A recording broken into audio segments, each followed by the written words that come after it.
ਸੱਜਣੋ, ਕਾਫੀ ਲੰਬੇ ਟਾਈਮ ਤੋਂ ਬਾਅਦ ਅੱਜ ਫਿਰ ਡਾਕਟਰ ਸਾਹਿਬ ਤੋਂ ਟਾਈਮ ਮਿਲਿਆ ਹੈ।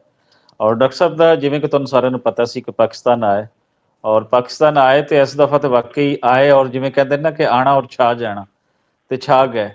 ਉਹਦੇ ਅੰਦਰ ਨਾ ਸਿਰਫ ਯੂਨੀਵਰਸਿਟੀਜ਼ ਦੇ ਅੰਦਰ ਆਪ ਦੀ ਸਪੀਚ ਰੱਖੀ ਗਈ, ਉਹਨਾਂ ਦੀ ਜਿਹੜੀ ਬੁੱਕ ਸੀ ਮਿਸਟਰ ਜਨਾਹ ਦੇ ਸਕਸੈਸਰ ਐਂਡ ਫੇਲੀਅਰ ਤੇ, ਉਸ ਨੂੰ ਬਹੁਤ ਜ਼ਿਆਦਾ ਲੋਕਾਂ ਨੇ ਡਾਕਟਰ ਸਾਹਿਬ ਨੂੰ ਘੇਰੇ ਰੱਖਿਆ। ਔਰ ਪਾਕਿਸਤਾਨ ਦੇ ਵਿੱਚ ਅਸੀਂ ਦੇਖ ਰਹੇ ਸੀ ਕਿ ਸ਼ਾਇਦ ਹੀ ਕਿਸੇ ਸਕਾਲਰ ਨੂੰ ਇਤਨੀ ਮਾਨਤਾ ਔਰ ਇਤਨੀ ਰਿਸਪੈਕਟ ਔਰ ਇਤਨੀ ਮੁਹੱਬਤ ਮਿਲਦੀ ਹੈ, ਔਰ ਖਾਸ ਕਰ ਉਸ ਨੈਰੇਟਿਵ ਤੇ ਜਿਹੜਾ ਸਟੇਟ ਨੂੰ ਸੂਟ ਵੀ ਨਹੀਂ ਕਰਦਾ।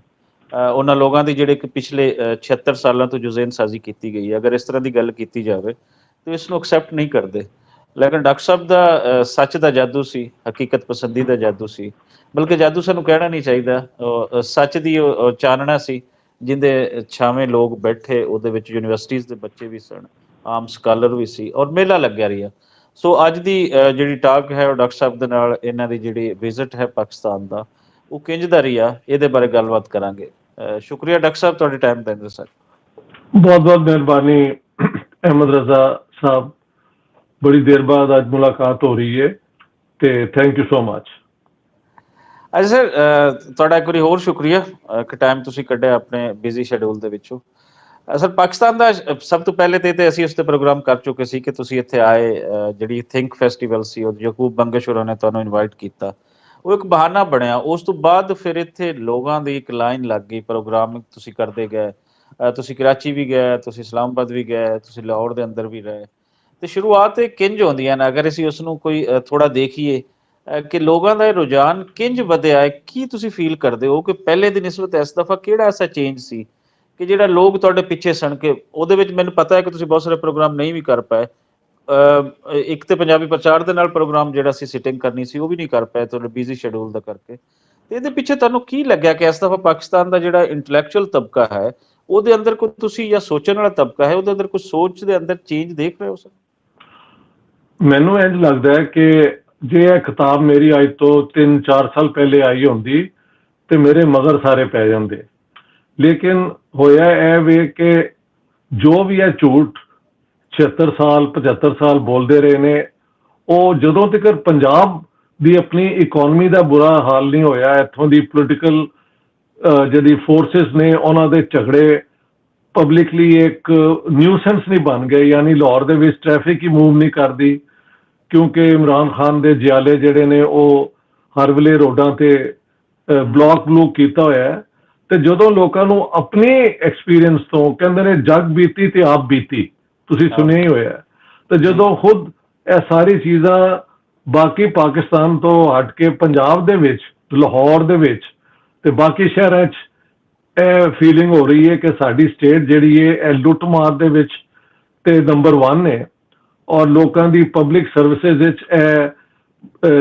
ਜਿਹੜੀ ਲਿਸਟ ਹੈ ਦੁਨੀਆ ਦੀ ਸਭ ਤੋਂ ਹੇਠਲੇ ਮੁਲਕਾਂ 'ਚੋਂ ਆਉਂਦੀ ਹੈ। ਤੇ ਉਹਦੇ ਬਾਅਦ ਫਿਰ ਲੋਕ ਜਿਹੜੇ ਸਨ ਉਹ ਤਿਆਰ ਸਨ ਇੱਕ डिसेंटिंग पॉइंट ऑफ व्यू कह लो, अल्टरनेटिव पॉइंट ऑफ व्यू कह लो, समझाने वास्ते कि होया की, किसने की कीता। ते वाकई तुहाडी गल सही है कि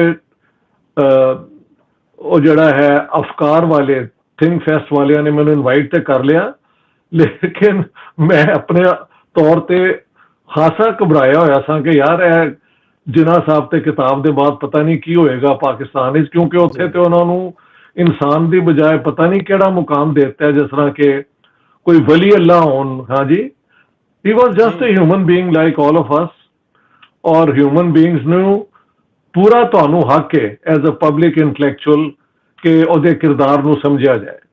ते मेरी किताब दे विच लोकां नूं जिहड़ी चीज़ मैं अट्रैक्ट कीती, उहदे च कोई पर्सनल अटैक, कोई बदतमीजी की जुबान, कोई कुछ नहीं, लेकिन जिन्ना साहब का जो भी सियासी किरदार है ਉਹ ਉਹਨਾਂ ਦੇ ਹੀ ਕਹਿਣ ਦੇ ਮੁਤਾਬਿਕ ਜਿਹੜੀ ਉਹਨਾਂ ਦੀ ਪੋਜੀਸ਼ਨਸ ਨੇ ਅਸੀਂ ਸ਼ੋਅ ਕਰਤਾ ਹੈ। ਰਿਸਰਚ ਦੀ ਸਭ ਤੋਂ ਵੱਡੀ ਸਟਰੈਂਥ ਹੈ ਵੇ ਕਿ ਤੁਸੀਂ ਕਿਹੜੇ ਸੋਰਸਿਸ ਨੂੰ ਲੈ ਕੇ ਆਏ ਹੋ ਲੋਕਾਂ ਨੂੰ ਕੁਝ ਸਮਝਾਉਣ ਲਈ, ਔਰ ਸਭ ਤੋਂ ਜਿਹੜਾ ਰਿਲਾਇਬਲ ਸੋਰਸ ਹੁੰਦਾ ਹੈ ਉਹ ਡਾਕੂਮੈਂਟਰੀ ਪ੍ਰੂਫ ਹੁੰਦਾ ਹੈ। ਤੁਸੀਂ ਕੋਰਟ ਵਿੱਚ ਵੀ ਚਲੇ ਜਾਓ ਤੇ ਉੱਥੇ documentary proof is given number 1 position. ਅਸੀਂ ਜਿਨ੍ਹਾਂ ਸਾਹਿਬ ਦੀ ਆਪਣੀ ਤਕਰੀਰਾਂ और किन मौकों पर किन हालात उन्होंने कीतियां, ਜਦੋਂ ਇਹ ਕੀਤਾ ਤਾਂ ਸਭ ਨੂੰ ਇੱਕ ਇੱਕ ਸਟੇਜ, ਜਿਹੜੀ 4 ਮੈਂ ਸਟੇਜ ਬਣਾਈਆਂ ਨੇ ਜਿਨ੍ਹਾਂ ਦੀ ਜ਼ਿੰਦਗੀ 'ਚ, ਉਹ ਸਮਝ ਆ ਗਈਆਂ। ਔਰ ਵਾਕਈ ਲਾਹੌਰ ਦੀ ਮਹਿਫਲਾਂ ਇੱਕ ਦੇ ਬਾਅਦ ਇੱਕ, ਮੇਰੇ ਲਈ ਤਾਂ ਇੱਕ ਮਸਲਾ ਹੋ ਗਿਆ ਸੀ ਕਿ ਸਟਾਕਹੋਮ ਵਿੱਚ ਮੈਂ ਹਫ਼ਤੇ 'ਚ ਇੱਕ ਦਫਾ ਆਪਣੇ ਦੋਸਤਾਂ ਨੂੰ ਮਿਲਣਾ, ਬਾਕੀ ਫੇਸਬੁੱਕ ਤੇ ਜਦੋਂ ਮੇਰਾ ਦਿਲ ਕੀਤਾ ਕਮਿਊਨੀਕੇਟ ਕਰ ਲਿਆ, ਜਦੋਂ ਕੀਤਾ ਦਿਲ ਬਾਹਰ ਸ਼ਹਿਰ ਨੂੰ ਨਿਕਲ ਗਏ, ਇਹ ਉਹ। ਲੇਕਿਨ ਪਾਕਿਸਤਾਨ ਵਿੱਚ ਹੁੰਦੇ ਹੋਏ ਸਵੇਰ ਦੁਪਹਿਰ ਸ਼ਾਮ ਲੋਕ ਮਿਲਣ ਲਈ ਆ ਰਹੇ ਨੇ, ਬੁਲਾ ਰਹੇ ਨੇ, ਤੇ ਮੈਂ ਤੇ ਉਹਨਾਂ ਦੀ ਮਿਹਰਬਾਨੀਆਂ, ਉਹਨਾਂ ਦੀ ਉਹ ਕੀ ਕਹਿੰਦੇ ਨੇ, ਮਹਿਮਾਨ ਨਵਾਜ਼ੀ ਤੋਂ ਕੀ ਕਹਿੰਦੇ ਨੇ, ਬਹੁਤ ਜ਼ਿਆਦਾ ਸ਼ੁਕਰਗੁਜ਼ਾਰ ਹਾਂ ਆਪਣੇ ਦਿਲ ਤੋਂ। ਤੁਸੀਂ ਦੇਖੋ, ਨਾ ਸਿਰਫ ਲਾਹੌਰ ਦੀ ਮਹਿਫਲਾਂ, ਬਲਕਿ ਇਸਲਾਮਾਬਾਦ ਵਿੱਚ ਬਲੈਕ ਹੋਲ ਜਿਹੜੇ ਇੱਕ ਬੜਾ ਇੰਪੋਰਟੈਂਟ ਪਬਲਿਕ ਫੋਰਮ ਹੈ, ਉੱਥੇ ਤਿੰਨੋਂ ਮੇਰੀ ਕਿਤਾਬਾਂ, partition of Punjab, Pakistan the गैरजन state और जिन्ना साहब ते खुल के बहस हुई और लोग आए हुए सन, सवाल जवाब सारा कुछ। लाहौर दे विच Dyal Singh college, Lahore college for women, FC college, LUMS, ऐसे एजुकेशनल इंस्टीट्यूशनस हो गई। ਉਹਦੇ ਇਲਾਵਾ centre for peace and secular studies, ਉੱਥੇ ਵੀ ਮੈਨੂੰ ਬੁਲਾਇਆ ਗਿਆ। और निजी महफिलां ਜਿਹੜੀਆਂ ਨੇ ਜਿਹਦੇ ਵਿੱਚ ਬੜੇ ਬੜੇ ਇੰਟੈਲੈਕਚੁਅਲਸ ਆਏ, ਲੋਕਾਂ ਨੇ ਘਰ ਬੁਲਾਇਆ। ਸੋ ਲਾਹੌਰ ਦੀ ਮਹਿਫਲਾਂ, ਇਸਲਾਮਾਬਾਦ ਦੀ ਮਹਿਫਲਾਂ, ਸਰਗੋਦਾ ਯੂਨੀਵਰਸਿਟੀ ਮੈਨੂੰ ਬੁਲਾ ਲਿਆ ਉਹਨਾਂ ਨੇ, ਔਰ ਬਹੁਤ ਵੱਡਾ ਉੱਥੇ ਇਜਤਮਾ ਹੋਇਆ, ਵੈਰੀ ਬਿਗ। ਫਿਰ ਕਰਾਚੀ ਦੇ ਵਿੱਚ ਮੈਂ 4 ਜਾਂ 5 ਦਿਨ ਰਿਹਾ, ਆਉਣ ਜਾਣਾ ਵੀ ਇਹਦੇ ਵਿੱਚ ਇਨਕਲੂਡ ਕਰ ਲਓ ਨਾ, ਤੇ 5 ਪਬਲਿਕ ਮੀਟਿੰਗਸ ਮੇਰੀ ਹੋਈਆਂ ਨੇ, ਇਨਕਲੂਡਿੰਗ 1 हैदराबाद सिंध ਦੇ ਸਿੰਧ ਮਿਊਜ਼ੀਅਮ ਦੇ ਵਿੱਚ, ਜਿੱਥੇ 500 ਲੋਕ ਹਾਲ ਦੇ ਸਨ ਤੇ ਬਾਹਰ ਉਹਨਾਂ ਨੇ ਲਾਊਡ ਸਪੀਕਰ ਲਾਤੇ ਸਨ ਲੋਕਾਂ ਲਈ, ਜਿਹੜੇ ਅੰਦਰ ਨਹੀਂ ਸਨ ਆ ਸਕਦੇ, ਇੰਨੀ ਕੱਚਾ ਕੱਚ ਲੋਕ ਭਰੇ ਹੋਏ ਸਨ। ਔਰ ਮੈਨੂੰ ਉੱਥੋਂ ਦੇ ਲੋਕ ਮਿਲੇ, ਉਹਨਾਂ ਨੇ ਕਿਹਾ ਜੀ 300 ਕਿਲੋਮੀਟਰ ਤੋਂ ਆਏ ਆ ਸਿਰਫ ਤੁਹਾਨੂੰ ਸੁਣਨ ਤੇ ਤੁਹਾਨੂੰ ਮਿਲਣ। ਤੇ ਉਹਦੇ ਵਿੱਚ ਮੇਰੀ ਕਿਤਾਬ ਪਤਾ ਨਹੀਂ ਕਿੰਨੇ ਲੋਕਾਂ ਨੇ ਪੜ੍ਹੀ ਹੈ ਜਾਂ ਨਹੀਂ, ਲੇਕਿਨ ਕਿਉਂਕਿ ਮੈਂ ਵੀਡੀਓ ਪ੍ਰੋਗਰਾਮ ਕਰਕੇ ਇਹ ਸਾਰੀ ਜਿਹੜੀ ਕੀ ਕਹਿੰਦੇ ਨੇ ਹਿਸਟਰੀ ਨੂੰ ਔਰ ਸਿਆਸਤ ਨੂੰ ਟਵਿਸਟ ਕੀਤਾ ਗਿਆ, ਮੈਂ ਉਹ ਉਸ ਦੇ ਉੱਤੇ ਆਪਣੀ ਕਰਦਾ ਰਿਹਾ ਵੀਡੀਓ ਪ੍ਰੋਗਰਾਮਸ। ਤੇ ਲੋਕ ਕਹਿੰਦੇ, ਜਿੱਥੇ ਵੀ ਮੈਂ ਗਿਆ ਉਹਨਾਂ ਨੇ ਕਿਹਾ ਜੀ ਅਸੀਂ ਹਰ ਵੇਲੇ ਤੁਹਾਨੂੰ ਸੁਣਦੇ ਹਾਂ, ਤੁਹਾਡਾ ਕੋਈ ਪ੍ਰੋਗਰਾਮ ਜਿਹੜਾ YouTube ਤੇ ਹੁੰਦਾ ਅਸੀਂ ਮਿਸ ਨਹੀਂ ਕਰਦੇ। ਤੇ ਇਸ ਤਰ੍ਹਾਂ ਲੱਗਦਾ ਹੈ ਕਿ ਪਾਕਿਸਤਾਨ ਵਿੱਚ ਹੁਣ, ਔਰ ਫਿਰ ਮੈਨੂੰ ਸਿਵਲ ਸਰਵਿਸ ਅਕੈਡਮੀ 'ਚ ਬੁਲਾ ਲਿਆ। ਕੈਨ ਯੂ ਬਿਲੀਵ ਇਟ, ਜਿਹੜਾ ਸਟੇਟ ਦਾ ਸਭ ਤੋਂ ਇੱਕ ਇੰਪੋਰਟੈਂਟ ਉਹ ਹੁੰਦਾ ਔਰਗਨ, ਉਹਦੇ 'ਚ ਮੈਂ ਕੋਈ 2 ਘੰਟੇ 35 ਮਿੰਟ ਬੋਲਦਾ ਰਿਹਾ, ਔਰ ਖੁੱਲ੍ਹਮ ਖੁੱਲ੍ਹਾ ਸਵਾਲ ਜਵਾਬ ਹੋਏ। ਲਿਹਾਜ਼ਾ ਹਰ ਜਗ੍ਹਾ ਹੀ ਮੈਨੂੰ ਵੈਲਕਮ ਕੀਤਾ ਗਿਆ, ਔਰ ਸੱਚੀ ਗੱਲ ਹੈ ਮੈਨੂੰ ਕਿਸੇ ਨੇ ਤੰਗ ਨਹੀਂ ਕੀਤਾ। ਕਹਿੰਦੇ ਨੇ ISI ਔਰ ਇਹ ਔਰ ਉਹ ਫੋਨ ਕਰ ਦਿੰਦੇ ਨੇ, ਤੇ ਮੈਨੂੰ ਕਿਸੇ ਨੇ ਕੁਛ ਨਹੀਂ ਕਿਹਾ।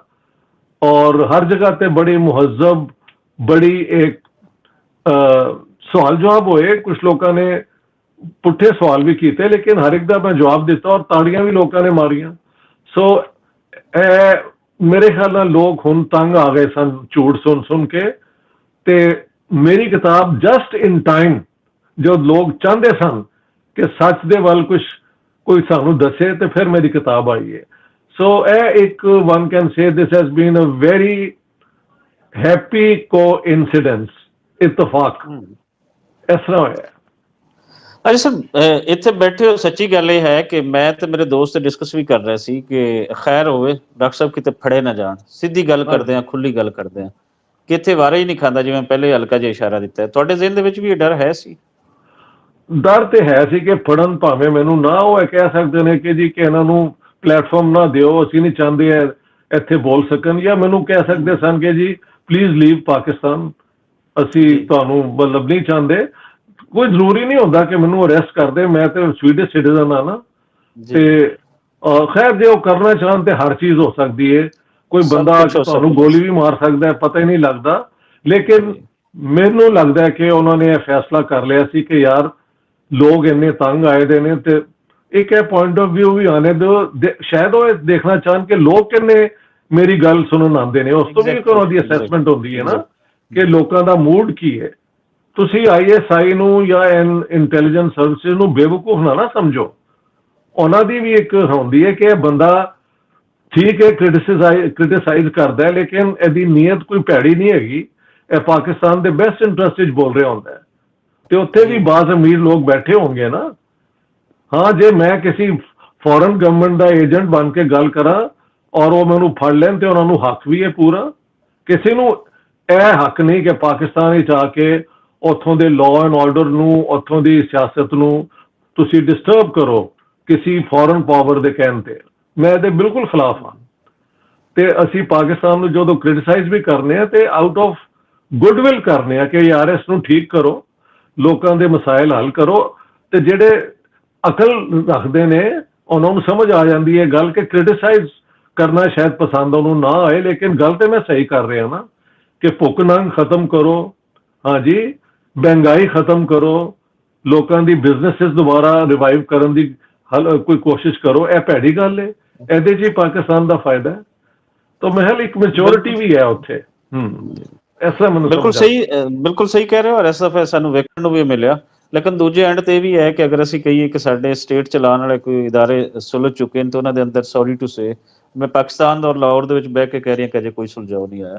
ਉਹਦੀ ਵਜ੍ਹਾ ਹੈ ਕਿ ਕਰਤਾਰਪੁਰ ਤੁਸੀਂ ਜਾਓ ਤੇ ਕਰਤਾਰਪੁਰ ਤੁਹਾਡੀਆਂ ਉੱਥੇ 2-2 ਘੰਟੇ ਦੀਆਂ ਪੇਸ਼ੀਆਂ ਅਜੇ ਵੀ ਪੈ ਰਹੀਆਂ ਕਿ ਤੁਸੀਂ ਇੱਥੇ ਆ ਕੇ ਕਿਹਨੂੰ ਮਿਲੇ, ਤੁਸੀਂ ਕਿਉਂ ਮਿਲੇ, ਫਲਾਂ। ਇੰਡੀਅਨ ਔਰ ਪਾਕਿਸਤਾਨੀ ਉਸ ਇਸ਼ੂ ਦੇ ਵਿੱਚ ਬਹੁਤ ਜ਼ਿਆਦਾ ਅਜੇ ਵੀ ਲੋਕਾਂ ਨੂੰ, ਮਿਸਾਲ ਦੇ ਤੌਰ 'ਤੇ ਮੈਂ ਆਪਣੀ ਮਿਸਾਲ ਦੇਵਾਂ ਕਿ ਮੈਂ ਕਰਤਾਰਪੁਰ ਜਾਣਾ ਛੱਡ ਦਿੱਤਾ ਹੈ। ਇਸ ਹੱਦ ਤੱਕ ਤੇ ਨਜ਼ਰ ਰੱਖੀ ਜਾਂਦੀ ਹੈ ਤੇ ਮੈਨੂੰ ਸਮਝ ਨਹੀਂ ਆਉਂਦੀ। ਤੁਸੀਂ ਬੜੇ ਲੱਕੀ ਪਰਸਨ ਹੋ ਕਿ ਤੁਹਾਡੀ ਆਵਾਜ਼ ਸੁਣੀ ਗਈ ਹੈ। ਉਹਦੇ ਪਿੱਛੇ ਤੁਹਾਡਾ ਸਵੀਡਿਸ਼ ਸਿਟੀਜ਼ਨ ਹੋਣਾ ਜਿਹੜਾ ਹੈ ਉਹ ਇੱਕ ਵੱਡੀ ਗੱਲ ਹੈ। ਔਰ ਸਾਡੀ ਤੇ ਇੱਥੇ ਬੈਠਿਆਂ ਦੀ ਆਸ ਇਹ ਹੈ ਕਿ ਇੱਥੇ ਕੰਮ ਗੱਲ ਜਿਹੜੀ ਹੈ ਉਹ ਸੁਣੀ ਜਾਵੇ, ਨਾ ਸਿਰਫ ਗੱਲ ਸੁਣੀ ਜਾਵੇ ਬਲਕਿ ਉਸ ਤੇ ਹੁਣ ਚੱਲਿਆ ਜਾਵੇ, ਕਿਉਂਕਿ ਲੋਕਾਂ ਦੀ ਹਾਲਤ ਇਹ ਹੈ ਕਿ ਉਹਨਾਂ ਨੂੰ ਖਾਣ ਵਾਸਤੇ ਇੱਥੇ ਕੱਖ ਨਹੀਂ ਲੱਭਦਾ। ਇਹੀ ਚੀਜ਼ ਜਿਹੜੀ ਮੈਂ ਜੀ ਗੱਲ ਕਰ ਰਹੀ ਹਾਂ, ਇਹਨੂੰ ਕਿਵੇਂ ਅੱਗੇ ਤੋਰਦੇ ਹੋ ਕਿ ਪਾਕਿਸਤਾਨ ਦੇ ਜਿਹੜੇ ਮੌਜੂਦਾ ਇਕਨੋਮਿਕ ਪੋਜੀਸ਼ਨ ਹੈ ਔਰ ਲੋਕਾਂ ਦੇ ਹਾਲਾਤ ਹੈ, ਉਹ ਤੁਸੀਂ ਆ ਕੇ 2-3 ਸਾਲ ਬਾਅਦ ਆਏ ਹੋ, ਉਹ ਕਿਵੇਂ ਦੇਖਿਆ? ਕਿਉਂਕਿ ਮੇਰੇ ਦੇਖਣ ਦੇ ਵਿੱਚ ਪਾਕਿਸਤਾਨ ਦੇ ਵਿੱਚ ਤੇ ਲੋਕਾਂ ਦਾ, ਵਿਚਾਰਿਆਂ ਦਾ, ਗਰੀਬ ਲੋਕਾਂ ਦਾ, middle class, lower middle class ਦਾ ਤੇ ਸਤਿਆਨਾਸ਼ ਹੋ ਗਿਆ ਜੀ। ਐਡਾ ਭੈੜਾ ਹਾਲ। ਮੈਂ ਇੰਨਾ, ਔਰ ਲੋਕ ਪਾਸਪੋਰਟ ਆਫਿਸ ਸੁਣਿਆ ਲਾਈਨਾਂ ਲੱਗੀਆਂ ਹੋਈਆਂ ਨੇ, ਆਪਣਾ ਕੋਈ ਈਰਾਨ ਦੇ ਜ਼ਰੀਏ ਜਾ ਰਿਹਾ ਹੈ, ਕੋਈ ਕਿਧਰੀ, ਉਹ ਸਭ ਦੀ ਕੋਸ਼ਿਸ਼ ਹੁੰਦੀ ਹੈ ਯੂਰਪ ਪਹੁੰਚਣ ਦੀ। ਹਜ਼ਾਰਾਂ ਦੇ ਵਿੱਚ ਲੋਕ ਪਾਸਪੋਰਟ ਲਾਈਨ ਵਿੱਚ ਲੱਗੇ ਨੇ ਨਿਕਲਣ ਲਈ ਮੁਲਕ ਵਿੱਚ, ਜਿਹੜੇ ਨੌਜਵਾਨ ਨੇ। ਤੇ ਇਹ ਬਿਲਕੁਲ ਮਹਿਲ ਲੋਕਾਂ ਦਾ ਕੋਈ ਯਕੀਨ ਨਹੀਂ ਜੇ ਰਿਹਾ ਹੁਣ ਪਾਕਿਸਤਾਨ ਦੀ ਸਟੇਟ ਵਿੱਚ ਕਿ ਇਹ ਕਦੀ ਵੀ ਠੀਕ ਹੋ ਸਕਦੀ ਹੈ। ਲੇਕਿਨ ਕਿਉਂਕਿ ਅਸੀਂ ਇੱਕ ਰਿਸਪੌਂਸਿਬਲ ਕਿਸਮ ਦੇ ਕਮੈਂਟੇਟਰ ਆ ਤੇ ਪਾਕਿਸਤਾਨ ਦਾ ਬੁਰਾ ਤੇ ਨਹੀਂ ਨਾ ਅਸੀਂ ਚਾਹੁੰਦੇ। ਸਾਡਾ ਕੰਮ ਇਹ ਐਡਵਾਈਜ਼ ਕਰਦੇ ਜਾਣਾ ਕਿ ਵੀ ਇਹ ਤਰੀਕੇ ਨੇ ਇਹਨੂੰ ਠੀਕ ਕਰਨ ਦੇ। ਸਾਡੇ ਵੱਸ ਵਿੱਚ ਨਹੀਂ ਉਹ ਚੀਜ਼ਾਂ ਕਰਨ ਦਾ, ਕਿਉਂਕਿ ਉਹ ਤੇ ਸਟੇਟ ਦੇ ਜਿਹੜੇ ਆਰਗਨਸ ਨੇ ਉਹੀ ਕਰ ਸਕਦੇ ਨੇ। ਅਲਬੱਤਾ ਮੇਰੇ ਪਰਸਨਲ ਮੈਨੂੰ ਤੰਗ ਨਹੀਂ ਕੀਤਾ ਗਿਆ ਤੇ ਉਹਦਾ ਤੇ ਮੈਨੂੰ ਸ਼ੁਕਰੀਆ ਕਹਿਣਾ ਚਾਹੀਦਾ ਹੈ ਨਾ, ਵਰਨਾ ਮੈਨੂੰ ਸਿੰਪਲੀ ਦੇਖ ਉਹ ਹਰ ਜਗ੍ਹਾ ਫੋਨ ਕਰ ਦਿੰਦੇ ਕਿ ਜੀ don't let this man come and speak, ਤੇ ਉਹਨੂੰ ਮੈਨੂੰ ਕੋਈ ਹੋਰ ਵੀ ਕਹਿਣ ਦੀ ਜ਼ਰੂਰਤ ਵੀ ਨਹੀਂ ਸੀ। ਮੇਰੀ ਵਿਜ਼ਿਟ ਜਿਹੜੀ ਹੈ ਦੋਸਤਾਂ ਨੂੰ ਮਿਲ ਕੇ ਖਤਮ ਹੋ ਜਾਂਦੀ। ਮੇਰੀ ਆਪਣੀ ਸਮਝ ਹੈ ਕਿ ਉਹ ਚਾਹੁੰਦੇ ਸਨ ਕਿ ਮੇਰੀ ਇਹਨਾਂ ਗੱਲਾਂ ਦੇ ਬਾਅਦ ਲੋਕਾਂ ਦਾ ਮੂਡ ਕੀ ਹੈ, ਉਹਦੇ ਬਾਅਦ ਉਹਨਾਂ ਦੀ ਕੀ ਪਾਲਿਸੀ, ਹਾਂ ਉਹਦੇ ਬਾਅਦ ਕੀ ਉਹਨਾਂ ਦੀ ਪਾਲਿਸੀ ਬਣੇਗੀ। ਉਹ ਮੇਰੀ ਗੱਲਾਂ ਤੋਂ ਕੋਈ ਸਿੱਖਣਗੇ ਜਾਂ ਨਹੀਂ ਸਿੱਖਣਗੇ ਇਹਦਾ ਮੈਨੂੰ ਕੋਈ ਪਤਾ ਨਹੀਂ। ਕਈ ਲੋਕ ਮੈਨੂੰ ਕਹਿੰਦੇ ਨੇ ਜੀ ਕੋਈ ਫਰਕ ਨਹੀਂ ਪਿਆ, ਉਹਨਾਂ ਨੇ ਸਿਰਫ ਕਿਉਂਕਿ ਬਾਕੀ ਮੁਸੀਬਤਾਂ ਬੜੀਆਂ ਨੇ, ਉਹਨਾਂ ਨੇ ਕਿਹਾ ਕਿ ਇਸ ਬੰਦੇ ਨੂੰ ਵੀ ਆ ਕੇ ਗੱਲਾਂ ਕਰਨ ਦਿਓ, ਇੰਟਲੈਕਚੁਅਲਸ ਗੱਲਾਂ ਕਰਦੇ ਹੀ ਹੁੰਦੇ ਨੇ। ਸੋ ਇਹ ਵੀ ਹੋ ਸਕਦਾ ਹੈ, ਲੇਕਿਨ I would like to believe, ਮੇਰੀ ਆਪਣੀ ਹੈ ਕਿ ਸ਼ਾਇਦ ਜਿਹੜੇ ਨੇ ਨਾ, ਜਿਹੜੀ ਹੈਗੀ ਹੈ ਡੀਪ ਸਟੇਟ ਜਾਂ ਤੁਸੀਂ ਕਹਿ ਲਓ ਐਸਟੈਬਲਿਸ਼ਮੈਂਟ, ਉਹਨੂੰ ਸਮਝ ਆ ਗਈ ਹੈ ਕਿ ਉਹਨਾਂ ਦੀ ਗੇਮ ਇਜ਼ ਓਵਰ ਮੋਰ ਔਰ ਲੈਸ। ਮੈਂ ਤੁਹਾਨੂੰ ਦੱਸਾਂ, ਕਰਾਚੀ ਤੋਂ ਅਸੀਂ ਹੈਦਰਾਬਾਦ ਗਏ, ਬਈ ਉੱਥੇ ਪਤਾ ਲੱਗਾ ਹਰ ਪਾਸੇ ਮਲਿਕ ਰਿਆਜ਼ ਦੀਆਂ ਤੇ ਇਹ ਜਿਹੜੀ ਡਿਫੈਂਸ ਕਾਲੋਨੀਜ਼ ਔਰ ਪਤਾ ਨਹੀਂ ਕਿਹੜੀ ਕਿਹੜੀਆਂ ਬਣੀਆਂ ਨੇ, ਐਡਾ ਜਗਮਗ ਲਾਈਟਾਂ ਔਰ ਨਿਓਨ ਸਾਈਨਸ ਔਰ ਆਲੀਸ਼ਾਨ ਘਰ ਬਣੇ ਹੋਏ ਨੇ। ਮਗਰ ਉੱਥੇ ਜਿਹੜੇ ਲੋਕ ਜਿਨ੍ਹਾਂ ਦੇ ਪਿੰਡ ਹੈਗੇ ਸਨ, ਵਿਚਾਰੇ ਗਰੀਬ ਲੋਕਾਂ ਦੇ, ਉਹਨਾਂ ਸਾਰਿਆਂ ਦੀ ਉਹਨਾਂ ਦੀ ਜ਼ਮੀਨਾਂ ਛੀਨ ਕੇ ਤੇ ਇਹਨਾਂ ਨੇ ਇਹ ਕਰਨਾ ਸ਼ੁਰੂ ਕੀਤਾ। ਤੇ ਇਹ ਤੇ ਲੁੱਟ ਮਾਰ ਦੀ ਸਟੇਟ ਵੀ ਹੈਗੀ ਹੈ ਨਾ। ਲੋਕਾਂ ਦੀ ਖਿਦਮਤ ਕਰਦੇ ਜਾਣ ਦੇ ਵਿੱਚ ਥੋੜੀ ਬਹੁਤੀ ਲੁੱਟਮਾਰ ਹਰ ਸਟੇਟ ਵਿੱਚ ਸਾਡੇ ਏਸ਼ੀਆ ਔਰ ਅਫਰੀਕਾ ਵਿੱਚ ਸਟੇਟ ਲੈਵਲ ਕਰਪਸ਼ਨ ਬਹੁਤ ਹੁੰਦੀ ਹੈ ਤੇ ਉਹਨੂੰ ਜੇ ਐਕਸੈਪਟ ਵੀ ਕਰ ਲਈਏ, ਲੇਕਿਨ ਪਾਕਿਸਤਾਨ ਵਿੱਚ ਤੇ ਹੱਦ ਹੋ ਗਈ ਹੁਣ, ਹੱਦ ਹੋ ਗਈ ਹੈ। ਸੋ ਆਈ ਇਹ ਥਿੰਕ ਜੀ ਜੀ ਇਹ ਤਾਂ ਤੁਹਾਡੀ ਇੱਕ ਪਰਸਨਲ ਰਾਏ ਵੀ ਹੈ, ਤੁਹਾਡੇ ਨਾਲ ਬਹੁਤ ਸਾਰੇ ਜੁੜੇ ਵੀ ਹੋਏ ਨੇ ਜਿਹੜੇ ਸੋਚਦੇ ਹਨ, ਜਿਨ੍ਹਾਂ ਨੂੰ ਫਿਕਰ ਹੈ ਪਾਕਿਸਤਾਨ ਦੀ, ਕਿਉਂਕਿ ਸਾਨੂੰ ਪਾਕਿਸਤਾਨ ਦੀ ਫਿਕਰ ਇਸ ਲਈ ਵੀ ਹੈ ਕਿ ਪਾਕਿਸਤਾਨ 25 ਕਰੋੜ ਲੋਕਾਂ ਦਾ ਮੁਲਕ ਹੈ। ਬਿਲਕੁਲ ਪਾਕਿਸਤਾਨ ਸਹੀ। ਬਚੇਗਾ, ਪਾਕਿਸਤਾਨ ਬਿਹਤਰ ਹੋਏਗਾ ਤਾਂ 25 ਕਰੋੜ ਲੋਕਾਂ ਦਾ ਫਿਊਚਰ ਸਿਕਿਉਰ ਹੋਏਗਾ।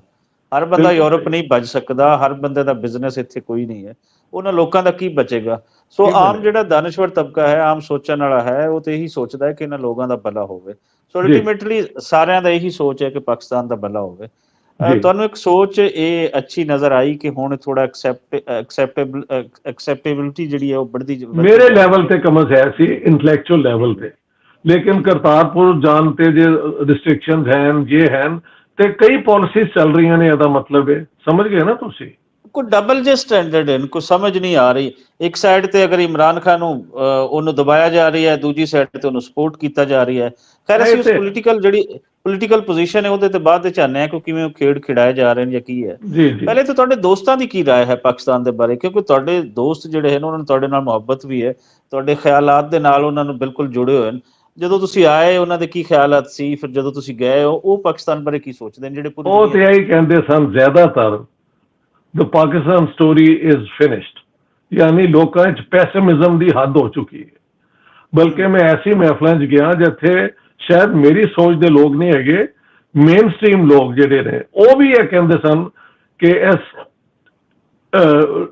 ਜਿਹੜੀ ਹੈ ਨਾ ਇੱਥੋਂ ਦੀ ਐਸਟੈਬਲਿਸ਼ਮੈਂਟ ਨੇ ਪਾਕਿਸਤਾਨ ਦਾ ਸਤਿਆਨਾਸ਼ ਕਰਤਾ ਹੈ। ਨਾ ਇੱਥੇ ਕਦੀ ਇੰਡਸਟਰੀ ਲੱਗ ਸਕਦੀ ਹੈ, ਨਾ ਇੱਥੇ ਕਦੀ, ਦੇਖੋ ਨਾ ਇਨਫਲੇਸ਼ਨ ਇੰਨੀ ਜ਼ਿਆਦਾ ਹੋ ਗਈ ਹੈ, ਰੁਪਏ ਦੀ ਵੈਲਿਊ ਘਟਦੇ ਕਿੱਥੇ ਪਹੁੰਚ ਗਈ ਹੈ। ਹੁਣ ਮੈਂ ਪੜ੍ਹ ਰਿਹਾ ਸਾਂ ਕਿ IMF ਨੇ ਕਿਹਾ ਕਿ 0.5% ਯਾਨੀ 1% ਵੀ ਇਕਨੋਮਿਕ ਗਰੋਥ ਨਹੀਂ ਹੋਏਗੀ, ਤੇ ਇਹੋ ਜਿਹੇ ਮੁਲਕ ਦਾ ਤੇ ਸਤਿਆਨਾਸ਼ ਹੋ ਗਿਆ। ਦੇਖੋ ਸਾਡੀ ਸਟੇਟ ਜਿਹੜੀ ਹੈ ਉਹ ਸੁਸਾਇਟੀ ਨੂੰ ਲੀਡ ਕਰਨ ਲਈ ਵੀ ਹੁੰਦੀ ਹੈ ਨਾ ਜੀ। ਤੇ ਜਿੱਥੇ ਪੋਪੂਲੇਸ਼ਨ ਐਕਸਪਲੋਜਨ ਇੰਨੀ ਜ਼ਿਆਦਾ ਹੋਏਗੀ, ਕਹਿੰਦੇ ਨੇ 55 ਲੱਖ ਬੱਚੇ ਅਗਲੇ ਸਾਲ ਹੋ ਜਾਣਗੇ, ਪਹਿਲੇ ਲੋਕਾਂ ਕੋਲ ਨੌਕਰੀਆਂ ਨਹੀਂ ਹੈਗੀਆਂ, ਖਾਣ ਨੂੰ ਔਰ ਪੀਣ ਨੂੰ ਸਾਫ਼ ਪਾਣੀ ਨਹੀਂ ਹੈਗਾ, ਖਾਣ ਨੂੰ ਸਹੀ ਕੋਈ ਚੀਜ਼ ਨਹੀਂ ਹੈਗੀ, ਉਹ ਮਜ਼ੀਦ ਪੋਪੂਲੇਸ਼ਨ ਗਰੋਥ ਜਿਹੜੀ ਉਹ ਕਿੱਥੇ ਅਬਜ਼ੌਰਬ ਕਰਨਗੇ। ਪਹਿਲੇ ਕੀ ਹੁੰਦਾ ਕੀ ਹੈ ਕਿ ਲੋਕ ਇਹੋ ਜਿਹੇ ਬੱਚਿਆਂ ਨੂੰ ਮਦਰਸਿਆਂ ਛੱਡ ਦਿੰਦੇ ਨੇ, ਮਦਰਸਿਆਂ 'ਚ ਉਹਨਾਂ ਨੂੰ ਐਕਸਟ੍ਰੀਮ ਕਿਸਮ ਦੀ ਆਈਡੀਓਲੋਜੀ ਪੜ੍ਹਾਈ ਜਾਂਦੀ ਹੈ, ਖਾਣਾ ਵੀ ਮਿਲਦਾ ਹੈ, ਕੋਈ ਕੱਪੜੇ ਛਪੜੇ ਵੀ ਮਿਲਦੇ ਨੇ, ਤੇ ਜਿਸ ਤਰ੍ਹਾਂ ਸਾਨੂੰ ਪਤਾ ਲੱਗਾ ਮੌਲਵੀ ਟਾਈਪ ਲੋਕ ਉਹ ਬੱਚਿਆਂ ਦੇ ਨਾਲ ਬੁਰਾ ਫੇਲ ਵੀ ਕਰਦੇ ਨੇ। ਇਹ ਵੀ ਆਮ ਸਟੋਰੀਆਂ ਮੈਂ ਹਰ ਮਹਿਫਿਲ 'ਚ ਕਿਉਂਕਿ ਸੁਣੀਆਂ ਨੇ, ਲਿਹਾਜ਼ਾ ਮੈਨੂੰ ਯਕੀਨ ਆਉਂਦਾ ਕਿ ਇਹ ਸਾਰਾ ਕੁਝ ਹੁੰਦਾ ਹੋਣਾ। ਯਾਨੀ ਬੱਚੇ ਪੈਦਾ ਕਰੋ ਔਰ ਮਦਰਸਿਆਂ ਨੂੰ ਦੇ ਦਿਓ, ਯਾਰ ਇਹ ਕੋਈ ਗੱਲ ਹੈ? ਅੱਛਾ ਇੱਕ ਹੋਰ ਵੀ ਹੈ, ਦੇਖੋ ਨਮਾਜ਼ ਪੜ੍ਹਨਾ ਇਹ ਕਰਨਾ ਬੜੀ ਤੁਹਾਡਾ ਹੱਕ ਹੈ, ਇਹ ਹੈ, ਲੇਕਿਨ ਦੁਨੀਆ 'ਚ ਕੰਪੀਟੀਸ਼ਨ ਵੀ ਹੈ। ਉਹ ਮੈਂ ਦੇਖਿਆ ਕਿ ਜਿੱਥੇ ਦੁਪਹਿਰ ਦੀ ਉਹ ਨਮਾਜ਼ ਹੁੰਦੀ ਹੈ, ਲੋਕ ਦਫ਼ਤਰ ਦੇ ਜਾਂਦੇ ਨੇ ਵਾਪਸ ਹੀ ਨਹੀਂ ਆਉਂਦੇ। ਹੁਣ ਇਹਨੂੰ ਕੀ ਕਿਹਾ ਜਾਏ? ਜੇ ਤੁਸੀਂ ਕਹੋ ਕੁਛ ਤੇ ਉੱਥੇ ਬਲੈਸਫੇਮੀ ਲਾਅ ਉਹ ਅਪਲਾਈ ਹੋ ਜਾਂਦੀ। ਉਹ ਇੱਕ ਚਾਈਨੀਜ਼ ਨੂੰ ਫੜ ਲਿਆ, ਯਾਨੀ ਤੁਸੀਂ ਦੇਖੋ ਜਿਹੜਾ ਤੁਹਾਡਾ ਇੱਕੋ ਦੋਸਤ ਤੁਸੀਂ ਕਹਿੰਦੇ ਹੋ ਹੈ ਦੁਨੀਆ 'ਚ, ਉਹਨਾਂ ਦੇ ਹੀ ਇਜ਼ ਐਨ ਇੰਜੀਨੀਅਰ, ਉਹਨੂੰ ਤੁਸੀਂ ਫੜ ਕੇ ਤੇ ਅੰਦਰ ਕਰਤਾ, ਇਹਦੇ ਕੀ ਕੌਨਸੀਕੁਐਂਸਿਸ ਹੋਣਗੇ? ਇੱਥੇ ਕੌਣ ਫੋਰਨ ਕੈਪੀਟਲ ਆ ਕੇ ਇਨਵੈਸਟ ਕਰੇਗਾ? ਹਾਂਜੀ। ਐਗਜ਼ੈਕਟਲੀ। ਸੋ ਪਾਕਿਸਤਾਨ, ਇਹਨੂੰ ਮੈਂ ਇੱਕ ਲਫ਼ਜ਼ ਬਾਰ-ਬਾਰ ਮੈਂ ਲੋਕਾਂ ਨੂੰ ਸਮਝਾਉਣਾ, nihilism, NIHIL, nihil ISM, nihilism, it means self destruction. ਔਰ ਸੈਲਫ ਡਿਸਟਰਕਸ਼ਨ ਵਿੱਚ ਆਮ ਬੰਦੇ ਦੀ ਡਿਸਟਰਕਸ਼ਨ ਹੋ ਰਹੀ ਹੈ ਨਾ, ਜਿਹੜੀ ਤੁਹਾਡੀ ਐਲੀਟ ਹੈ ਉਹਦੀ ਦੌਲਤ, ਉਹਦੀਆਂ ਐਸ਼ੋ ਆਰਾਮ ਜਿਹੜਾ ਉਸ ਤੇ ਤਾਂ ਫਰਕ ਨਹੀਂ ਪੈਂਦਾ। ਜੀ ਬਿਲਕੁਲ। ਔਰ ਇੱਕ ਇਹ ਵੀ ਖਬਰ ਆਈ ਕਿ ਆਪਣਾ ਉਹ ਇੱਕ ਇਹ ਜਿਹੜੇ ਚੰਦ ਦੇਖਦੇ ਨੇ ਯਾਰ, ਕਿਹੜੀ ਉਹ ਕਮੇਟੀ ਹੈਗੀ ਹੈ ਮੌਲਵੀਆਂ ਦੀ, ਰੂਅਤ ਹਿਲਾਲ ਕਮੇਟੀ, ਹਾਂ, ਉਹ 7 ਸਟਾਰ ਹੋਟਲ ਵਿੱਚ ਉਹਨਾਂ ਨੇ ਉਹ ਖਾਣਾ ਕੀਤਾ ਹੋਇਆ ਸੀ ਔਰ 21 ਆਈਟਮ ਹੈਗੀਆਂ ਸਨ ਔਰ 17 ਉਹਦੇ ਵਿੱਚ ਡਿਜ਼ਰਟ ਸਨ। ਉਹ ਫਿਰ ਸੁਣਿਆ ਖੈਬਰ ਪਖਤੂਨਖਵਾ ਹਕੂਮਤ ਨੂੰ ਪਤਾ ਲੱਗ ਗਿਆ ਤੇ ਉਹਨਾਂ ਨੇ ਕੈਂਸਲ ਕਰਤਾ। ਤੇ ਉਂਝ ਇਹ ਮੌਲਵੀ ਦੁਨੀਆ ਨੂੰ ਕਹਿੰਦੇ ਨੇ कि अपना रसूल अल्लाह और हजरत उमर और हजरत अली ये वो आम आदमियों की जिंदगी गुजारते थे। यानी सोए लफाजी गेम दे अमलन इन्हों को कुछ भी नहीं देन नूं, मगर इन मौलवियों नूं इन्ना मुकाम पाकिस्तान ने दे के अपना सत्यानाश कर लिया, क्योंकि जहालत की बुनियाद के उत्ते और मुनाफकत की बुनियाद के उत्ते मुआशरा ज्यादा देर नहीं चल सकता। कहते कुछ बिल्कुल ने सही करते कहते कुछ ने। जी जी जी मुला जी मिलिट्री जी जी मुला मिलिट्री ਅਲਾਈਅੰਸ ਜਿਹੜਾ ਹੈ ਨਾ ਬੁਨਿਆਦ ਤੌਰ ਤੇ जी ਮਿਲਟਰੀ ਨੇ ਵੀ ਤੇ ਇਹਨਾਂ ਨੂੰ ਅੱਗੇ ਲਿਆਂਦਾ ਨਾ जी ਤੇ जी ਕੋਰਟਸ ਦੇ ਜਿਹੜੇ ਜੱਜਸ ਸੀ ਉਹਨਾਂ ਨੂੰ ਵੀ ਆਪਣੇ ਨਾਲ ਜੋੜਿਆ ਅਦਲੀਆ ਜਿਹੜੀ ਹੈ ਪਾਕਿਸਤਾਨ ਦੀ ਹੁਣ ਇਹ ਵੀ ਸੋ ਇਹਨਾਂ ਪਤਾ ਲੱਗ ਤਿੰਨ ਗਿਆ ਕਿ ਜੱਜਾਂ 'ਚ ਵੀ ਝਗੜਾ ਪੈ ਗਿਆ। ਹਾਂ ਇਹਨਾਂ ਤਿੰਨਾਂ ਦਾ ਇੱਕ ਲਿੰਕ ਰਿਹਾ ਵਾ ਲੇਕਿਨ ਹੁਣ ਥੋੜਾ ਉਹ ਜਬਰ ਉਹ ਸਾਰੀਆਂ ਚੀਜ਼ਾਂ ਨਾ ਉਹ ਟੁੱਟ ਰਹੀਆਂ ਉਹ ਪਾਵਰ ਦੀਆਂ ਚਲੋ ਅੱਛੀ ਜਿੱਥੇ ਗੱਲ ਹੈ। 100 ਚੀਜ਼ਾਂ ਇੱਥੇ ਸਾਨੂੰ ਕੋਈ ਮਾਯੂਸੀ ਫੈਲਾਉਣ ਲਈ ਨਜ਼ਰ ਆਉਂਦੀਆਂ ਕਿਉਂਕਿ ਇਹ ਵੀ ਹੈ ਕਿ ਐਸਟੈਬਲਿਸ਼ਮੈਂਟ ਦਾ ਜਬਰ ਜਾਂ ਉਹ ਤਾਕਤ ਹੁਣ ਟੁੱਟ ਰਹੀ ਹੈ ਪਹਿਲੇ ਤਰ੍ਹਾਂ ਉਹ ਨਹੀਂ ਰਹਿ ਪਾ ਰਹੀ। ਤੁਹਾਨੂੰ ਵੀ ਇਹ ਫੀਲ ਹੋਇਆ ਪਾਕਿਸਤਾਨ ਦੇ ਅੰਦਰ ਰਹਿੰਦੇ ਹੋ ਕਿਉਂਕਿ ਪਹਿਲੇ ਤੇ ਅਸੀਂ ਜਿਵੇਂ ਪ੍ਰੋਗਰਾਮ ਕਰ ਰਹੇ ਹਾਂ ਜਾਂ ਕਿ ਆਮ ਹੁਣ ਹੋ ਰਹੇ ਨੇ ਪਹਿਲੇ ਨਾਮ ਹੀ ਨਹੀਂ ਲਿਆ ਜਾਂਦਾ ਸੀ ਆਰਮੀ ਤੋਂ ਲੋਕ ਐਸਟੈਬਲਿਸ਼ਮੈਂਟ ਤੋਂ ਇਹਨਾਂ ਜਰਨੈਲਸ ਤੋਂ ਔਰ ਜੱਜਸ ਤੋਂ ਬਿਲਕੁਲ ਡਰਦੇ ਸਨ।